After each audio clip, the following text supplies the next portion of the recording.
1월 3일 주일 저녁 예배 시작하시겠습니다. 다 함께 묵도 드리시겠습니다.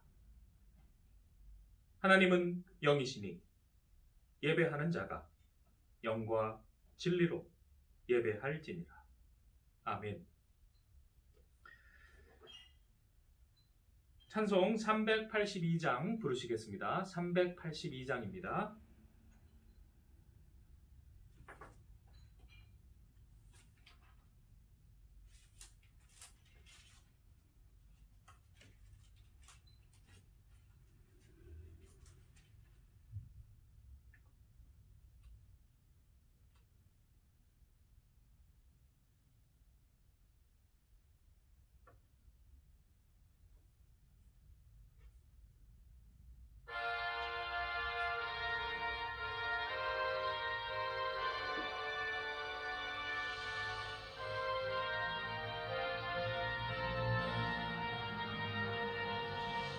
먹은 신 걱정 말아라. 주 너를 지키리.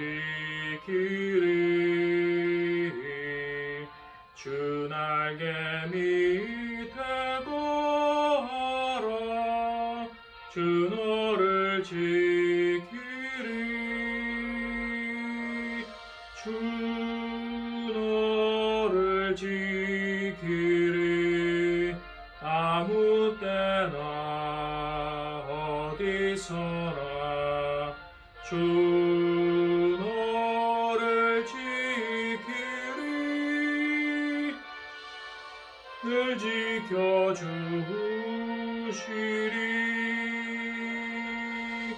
어려워 낙심될 때에 주 너를 지키리.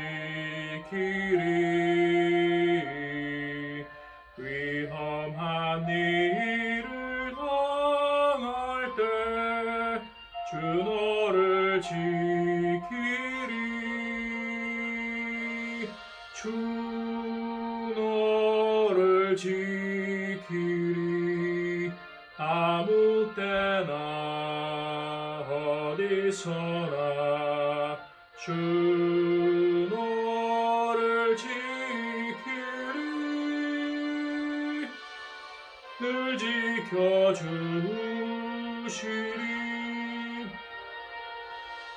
낯을 것 미리 하시고 주 너를 지키리.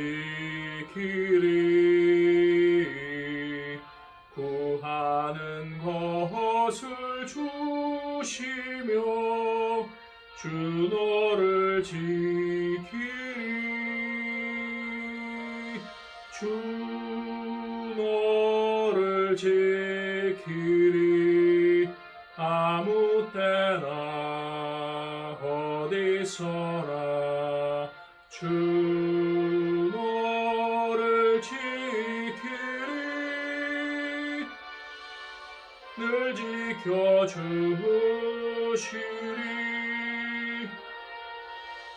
어려운 시험 당해도 주 너를 지키리.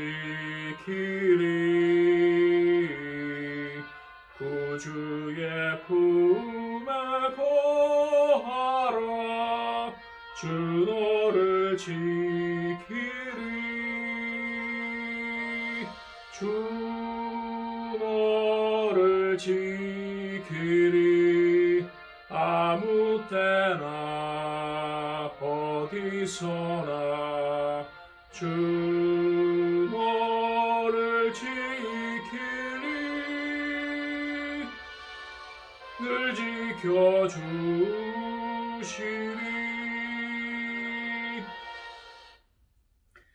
이 시간 김성진 안수집사님 기도해 주시겠습니다. 사랑과 은혜가 풍성하신 하나님, 온 우주 만물을 주관하시며 오늘도 불꽃 같은 눈동자로 저희들 가운데 함께 하시는 하나님께 감사드립니다. 저희의 삶이 하나님께로 더 나아가지 못하고 주님의 뜻에 더 가까워지 못함을 이 시간 고백합니다. 연약한 저희에게 말씀 가운데 거하게 하시고 진리를 따른 용기와 실천을 주시옵소서. 코로나19로 인하여 나라와 사회가 많은 어려움에 처하고 있는 가운데 특별히 교회들이 큰 위기에 직면하였습니다. 사회적 거리두기 하에 교회에 모이지 못하고 확진자가 늘어가면서 비대면 예배는 계속 연장되고 있습니다. 이에 저희 믿음이 흔들리지 않게 하시고 오히려 시련 속에서 더욱 단단하고 빛나는 정금으로 성숙하게 하여 주시옵소서. 예성교회가 어두운 세상에서 빛과 소금의 역할을 하게 하시고 하나님의 말씀만을 선포하는 진리의 사역자가 되게 하여 주시옵소서. 외모를 보지 아니하시고 중심을 보시는 하나님, 예성교회가 주님의 놀라운 계획을 이루어가는데 맡은 바 직분을 온전히 감당하는 작지만 빛나는 교회로 나가게 하여 주시옵소서. 오늘 말씀을 선포하시는 김성철 목사님께도 함께 하셔서 그가 하나님의 말씀만을 대언하게 하시고 건강함을 허락하셔서 주님의 일을 능히 감당하게 하시고 어떤 어려움에도 위축되지 않는 담대함과 용기를 주시고 끝이 보이지 않는 어둠 속에서도 저 천국을 향한 소망으로 예성교회를 이끄는 데 부족함이 없도록 하여 주시옵소서. 2021년에는 예성교회 성도들의 신앙이 한층 성숙하게 하시고 전염병이 창궐하는 이 세상에서 무사히 건강으로 지켜주시며 말씀과 기도가 끊이지 않아 모든 시험에 흔들리지 않으며 각자 주어진 달란트대로 사명을 다하는 착하고 신실한 주님의 청지기로 칭찬받는 성도들이 되게 하여 주시옵소서. 모든 어려운 가운데서도 항상 우리와 함께 하시는 임마누엘의 하나님을 믿사오며 예수님의 이름으로 기도드립니다. 아멘.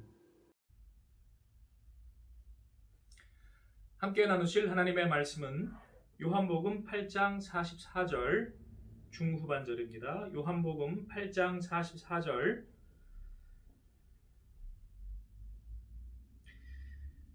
중간에 그는 처음부터 함께 합독하시겠습니다. 그는 처음부터 살인한 자요 진리가 그 속에 없으므로 진리에 서지 못하고 거짓을 말할 때마다 제 것으로 말하나니 이는 그가 거짓말쟁이요 거짓의 아비가 되었습니다. 아멘. 기도하시겠습니다. 하나님 감사합니다. 이 저녁 시간도 성령의 은혜를 베풀어 주시고 지혜를 주시고 우리 영안을 열어주시고 우리가 분별력을 얻게 하여 주시옵소서. 우리 주 예수님의 이름으로 기도드리옵나이다. 아멘. 진리는 우리를 자유케 합니다. 요한복음 8장은 우리를 자유케 하는 진리와 우리를 종과 노예로 만드는 거짓에 대해 대비적으로 말씀하고 있습니다. 우리는 진리의 자녀가 되어야 하고 거짓의 노예가 되어서는 안 되겠습니다. 진리와 진실은 하나님의 언어이고 거짓말은 마귀의 언어입니다. 그러므로 오늘 읽으신 말씀에 진리가 그 속에 없고 마귀는 거짓말쟁이이고 거짓의 아비라고 말씀하고 있습니다. 우리의 입은 주의 것입니다. 올해 표어처럼 우리가 주의 것인데 우리의 입도 주의 것이므로 우리는 늘 진실을 말해야 하겠습니다. 그것이 바로 전도입니다. 전도가 특별한 것이 아닙니다. 진실을 말하는 사람이 되는 것입니다. 특별히 복음을 왜곡하고 교회를 대적하는 거짓말들이 있다면 그러한 것과 맞서 싸워야 합니다. 오늘은 두 가지 우리가 맞서 싸워야 할 거짓에 대해 생각해 보도록 하겠습니다. 첫 번째는 교회 바깥에서 교회를 대적하는 반교회 세력의 거짓에 우리가 대항해 싸워야 되겠습니다. 먼저 그들을 분별하는 분별력이 있어야 되겠습니다. 특별히 요즘 코로나 사태 악화와 더불어서 특이한 상황들이 전개되고 있기 때문에 여러분들이 분별력을 가지시는 것이 필요합니다.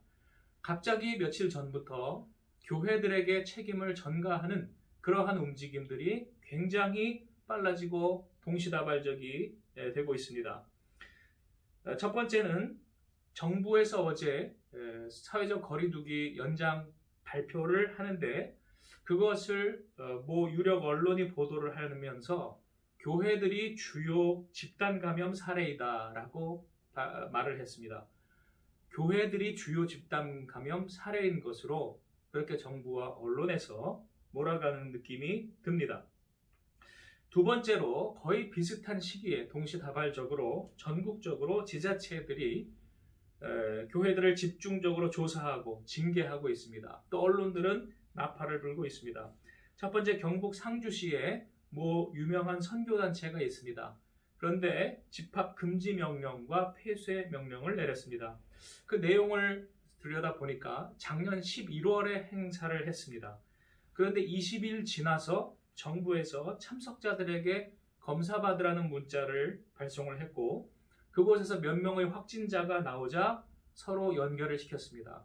그래서 상주에 있는 그 모임에 참석한 사람들이 어느 도시로 퍼져가서 확산시켰다라고 또 그곳에 있는 지방에 있는 교회들을 또 연결시키는 것이 신천지하고 좀 비슷한 그러한 모습도 보이고 있습니다. 그래서 그 선교단체에서 사과문을 어제 발표를 했습니다. 그 내용은 자신들이 철저하게 방역수칙을 준수를 했고 그리고 정말 신경을 많이 썼다는 그러한 내용들입니다. 특히 식사도 야외에서 추운데 도시락으로 그렇게 해결하도록 했을 정도로 했는데 그 중에 이제 몇 명이 간접적으로 나와서 그들이 연결된 것이 너무 억울하다는 그러한 입장이었습니다. 두 번째는 광주에 있는 모 교회에 관한 것입니다. 이 교회에서 이 교회의 교인이 아니라 관련된 확진자가 38명이 나왔다고 합니다. 교인뿐 아니라 그 가족이라든지 2, 3차 접촉자들을 포함하는 것이지요. 그런데 이 교회에서 많은 큰 비난들을 당하면서 사실과 다른 일부 보도와 소문들에 대해서 제발 사실을 알려드리겠다라고 그렇게 발표를 했습니다. 어떤 소문들이 도냐면 그 교회에서 확진자들을 은폐하고 또 숫자를 조작했다라는 그러한 내용입니다. 마치 신천지 집단과 같은 그러한 내용으로 음해를 한 것이지요. 그리고 지역사회를 외면하는 이기적 교회다 이렇게 사람들로 하여금 욕을 하게 하였습니다. 그 교회에서 해명한 내용에 보면 자신들은 전혀 절대로 은폐나 조작을 하지 않았고 또 이기적인 교회가 아니라 그 반대로 지역의 소외된 어르신들을 섬기는 일과 청년들의 일자리를 만드는 일 등을 위해 최선의 노력을 다한 것들을 쭉 나열을 했습니다. 그러면서 이러한 글을 발표하는 이유가 단순히 자신들의 명예를 지키기 위해서가 아니라 지역 주민들의 불안감을 해소하는 부분과 연결되기 때문에 그렇다라고 이야기하고 있습니다. 뭔가 자꾸 거짓말들이 루머가 확산되면서 사람들이 불안해지는 거예요. 그 불안감이 공격성으로 나타날 수 있습니다. 어쩌면 그것을 의도한 사람이 있다면 정말로 악한 사람들이겠지요. 다음으로 강원도 원주시에서 1월 2일 어제 모 교회를 폐쇄 조치했습니다.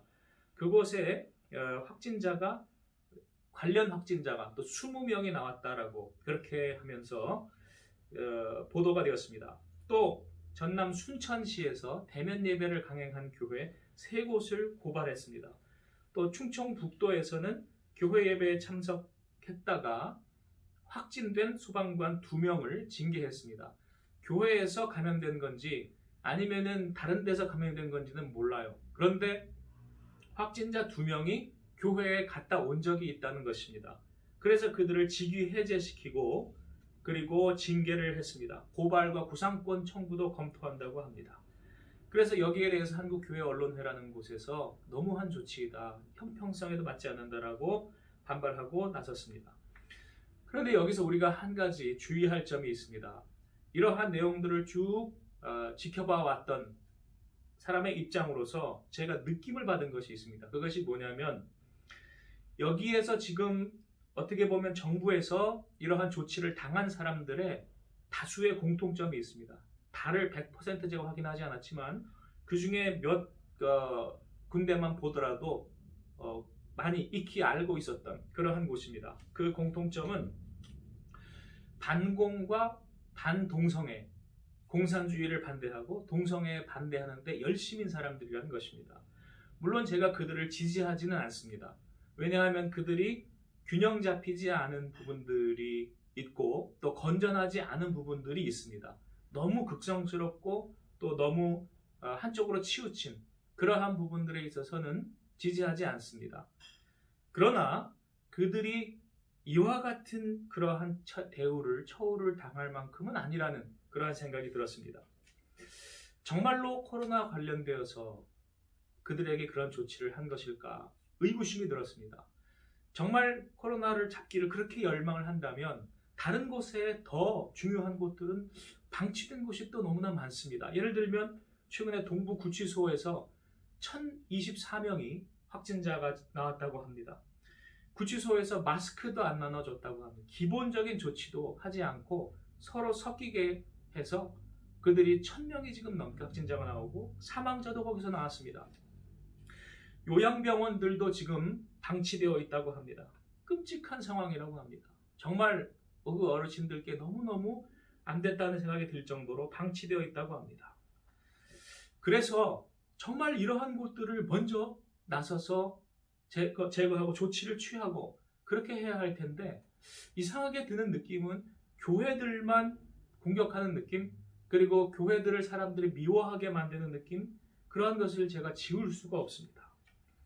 그런데 이러한 극성스러운 몇 교회들에게만 그러한 압력이 그치지가 않고 전체 교회들에 대해서도 모종의 압박이 가해진다는 느낌이 듭니다.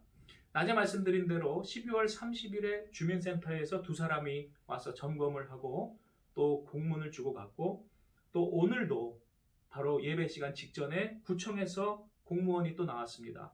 그리고 현장 점검하고 똑같이 처벌 내용이 적힌 공문을 전달하고 경고하고 갔습니다. 최근에 이 코로나 사태에서 여름, 가을, 오늘까지 7번을 공문을 그렇게 받았습니다. 사실 경고장이지요. 수신자는 종교시설들이라고 적혀 있지만 그 안에 내용에 처벌받은 기관들의 이름은 교회들만 있었습니다. 그래서 교회들이 정말 그렇게 말을 안 들어서이든지 아니면 교회들만 핍박하는 것인지 그 둘 중에 하나이겠지요. 저는 분명히 뭔가 형평성에 어긋나는 것 같은 그러한 협박 분위기, 그러한 느낌을 받았습니다. 공무원들은 위에서 시키니까 한 것뿐이지요. 위에서 그것을 지시하는 사람들이 있다는 느낌을 받았습니다. 만약에 코로나가 아니고 다른 불순한 목적으로 교회를 핍박하고 탄압하는 그러한 일들이 있다면 이것은 정말로 악한 행동입니다. 그리고 사람들을 그렇게 선동하고 속이는 것은 바로 오늘 보신 거짓의 아비 마귀가 하는 일을 따라가는 마귀의 자식들입니다. 우리는 마귀와 싸워야 하고 마귀의 자식과 싸워야 합니다. 거짓과 싸워야 합니다. 교회를 대적하는 자들은 교회를 악마화하고 또 사람들로 하여금 교회를 미워하게 하고 심지어는 교인들 내부조차도 서로 이간질시킵니다. 우리는 성령의 지혜로 분별력을 받아서 이러한 것에 흔들리지 않도록 우리 힘써야 하겠습니다. 두 번째로는 밖에서 교회를 핍박하는 세력도 있지만 안에서 복음을 왜곡하는 세력들과 우리는 싸워야 합니다. 사실은 예수께서 가장 많이 책망하셨던 사람들은 외부에 있는 그 소위 이방인들이 아니었습니다. 바로 내부의 선민이라고 가장 정의롭다고 독선적이었던 유대인들이었습니다. 얼마나 예수님이 그들을 책망하셨습니까? 그들은 위선자들이요 거짓말장이었기 때문입니다. 오늘날도 우리 교회 내부에 복음을 왜곡시키는 거짓말장이들이 있습니다. 하나님과 예수님을 높인다고 하지만 그러나 사실은 자기들의 유익을 위해서 사람들을 조종하거나 선동하는 사람들이 있습니다. 아까 앞에 말씀드렸던 그러한 몇몇 사람이나 교회들을 제가 지지하지 않는 이유도 그 사람들이 반공이나 반동성애, 물론 그런 운동 전체 차원에서는 좋지만 그 의도가 별로 그렇게 순수해 보이지 않는 사람들도 있기 때문입니다. 그러므로 우리는 한쪽에 치우쳐서는 안 되고 우리가 거짓은 이쪽이든 저쪽이든 싸워야 되겠습니다. 올 한 해 우리가 주님의 진리의 입이 된다고 할 때에 어떠한 거짓이라도 우리는 싸우겠다라고 생각해야 되겠습니다. 하나님께서 우리에게 힘주시고 또 올 한 해 이기게 하실 줄로 믿습니다. 돌아보면 우리가 큰 복을 받았습니다. 하나님께 받은 복을 우리가 다시 돌려드리고 그리고 하나님께 영광 돌리고 다른 사람들에게도 다시 그 축복을 누리게 해야 되겠습니다. 우리 교회들이 그동안 많이 나태하고 부패하고 타락하고 그리고 지금 많이 무너져 내렸습니다. 어쩌면 이러한 자극들이 변하여서 교회들을 깨어나게 하고 각성시키고 다시 살아나게 할 줄로 믿습니다. 그러한 놀라운 하나님의 비전을 우리 생각하며 소망하며 지금 우리 눈에는 아무 증거 보이지 않는다고 할지라도 올 한 해 화가 변하여 복이 되게 하실 하나님, 우리 소망하면서 우리 전진하시고 승리하시는 저와 여러분 되시기를 축원합니다. 기도하시겠습니다. 하나님 아버지, 올 한 해 우리가 주님의 진리의 길 따르기를 원하나이다. 주여, 힘들고 어려울지라도 우리가 안팎의 모든 거짓과 싸우게 하여 주시고 진리의 말씀, 진실, 복음을 올바로 부여잡고 우리 나아가게 하여 주시옵소서. 마침내 화가 변하여 복이 되고 하나님 우리를 새롭게 하시는 놀라운 변화의 역사를 우리로 목독해 하여 주시옵소서. 우리 주 예수님의 이름으로 기도드리옵나이다. 아멘.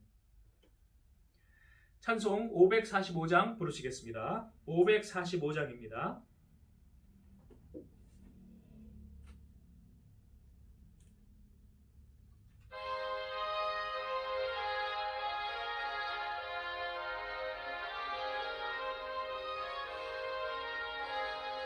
이 눈에 아무 증거하니 배워도 믿음만을 가지고 선을 걸으며 이 귀에 아무 소리 아니 들려도 하나님의 약속 위에 서리라. 걸어가세 믿음 위에 서서 나가세 의심 버리고 걸어가세 믿음 위에 서서 눈과 귀에 아무 증거 없어도 이 눈이 보기에는 어떠하든지 이미 얻은 증거대로 늘 믿으며 이 마음에 의심 없이 살아갈 때에 우리 소원 주 안에서 이루리. 걸어가세 믿음 위에 서서 나가세 의심 버리고 걸어가세 믿음 위에 서서 눈과 귀에 아무 증거 없어도 주님의 거룩함을 두고 맹세함. 주 하나님 아버지는 참 미쁘다. 그 귀한 모든 약속 믿는 자에게 능치 못할 무슨 일이 있을까. 걸어가세 믿음 위에 서서 나가세 의심 버리고 걸어가세 믿음 위에 서서 눈과 귀에 아무 증거 없어도. 교회 소식 시간입니다. 동영상이 캠코더 녹화기에서 스마트폰으로 지금 촬영 기기가 바뀜에 따라서 일부 화면이 좀 커질 때도 있고 작아질 때도 있을 것입니다. 당분간 적응 기간이니까요. 많은 양해 부탁드리겠습니다. 큰 화면으로 고해상도로 찍게 되면은 업로드하는 시간이 2시간, 2시간 반 이렇게 또 걸립니다. 오늘 주일 낮 예배 영상을 어제 밤 새벽 그렇게 올렸는데요. 저녁 영상은 아마 이제 작게 나갈 것입니다. 그러면은 짧게 나가면 그 시간 차이가 굉장히 큽니다. 교회 요람이 나왔습니다. 교회 요람 교회 예배당에 비치해 놨으니까요. 오셔서 가져가시고 이름 가져가신 분 성함 적어주시고요. 자기 것만 가져가시기를 좀 부탁을 드립니다. 그래서 교회 요람에 나와 있는 내용 잘 숙지하시고 또 올 한 해도 승리하시기를 바랍니다. 이상입니다. 주님이 가르쳐 주신 기도로 저녁 예배를 마치겠습니다. 하늘에 계신 우리 아버지, 아버지의 이름을 거룩하게 하시며 아버지의 나라가 오게 하시며 아버지의 뜻이 하늘에서와 같이 땅에서도 이루어지게 하소서. 오늘 우리에게 일용할 양식을 주시고 우리가 우리에게 잘못한 사람을 용서하여 준 것 같이 우리 죄를 용서하여 주시고 우리를 시험에 빠지지 않게 하시고 악에서 구하소서. 나라와 권능과 영광이 영원히 아버지의 것입니다. 아멘.